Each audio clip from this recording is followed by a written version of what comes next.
Chapter 3. Premonitions. Crimson stained the edges of her vision. The air vibrated with a low, guttural hum, a sound that resonated deep within her bones. A whirlwind of motion, too fast to follow, flickered at the periphery of her sight.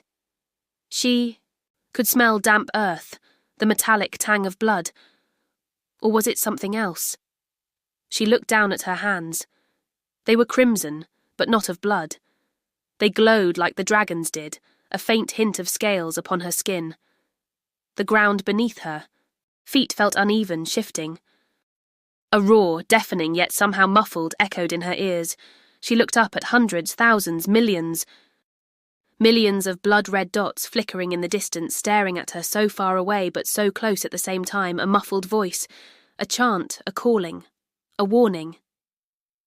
Then, the charge. "Run," a voice whispered, though she couldn't tell if it was her. "Own," Naomi screamed, then gasped, bolting upright in bed.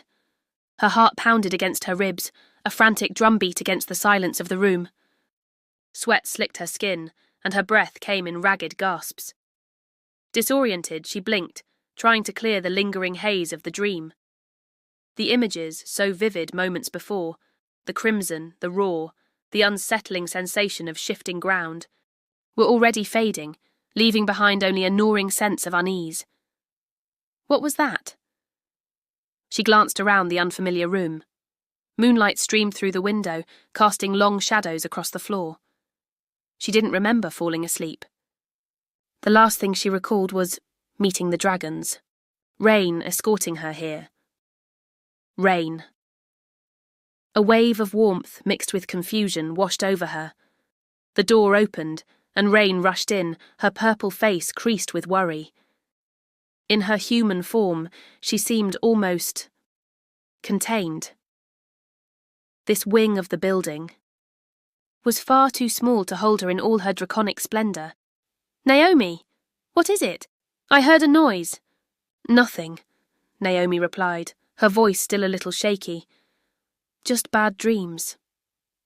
She hesitated, still unsure whether she should tell Rain about the dream, unsure what the dream even was, or if it had even truly happened. The memory was so fragmented, so elusive. Rain's brow furrowed. "You can trust me, Naomi, if there's anything you ever need." She paused, her sapphire eyes meeting Naomi's.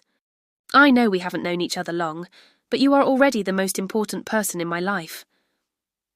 Naomi was taken aback. Her? Important to a dragon? She was nothing, just another human on another world, living an ordinary life.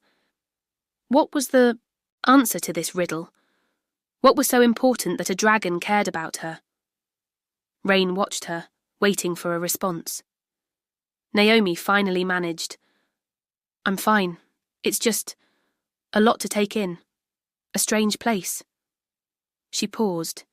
Then the words tumbled, out before she could stop them. "I just want some damn answers." The words hung in the air, stinging her throat. She had raised her voice to one of her gods. Rain came closer and placed a hand on Naomi's shoulder. Her touch was surprisingly warm and comforting. "I understand your frustration. I'm equally frustrated, but tomorrow is a big day. Ivalos, the Wise, wants to meet with you at the Void Mother, Sarah Howen." Rain's expression turned thoughtful. "He feels that if the Void Mother senses what you could be, and grants you her boon, the council might be more willing to listen." She squeezed Naomi's shoulder gently. "So, for now, try to get some more sleep. Tomorrow, we'll be travelling." Rain rubbed her cheek against Naomi's in a gesture of reassurance, then left the room. Naomi sat there, pondering the Void Mother, the queen of living ships.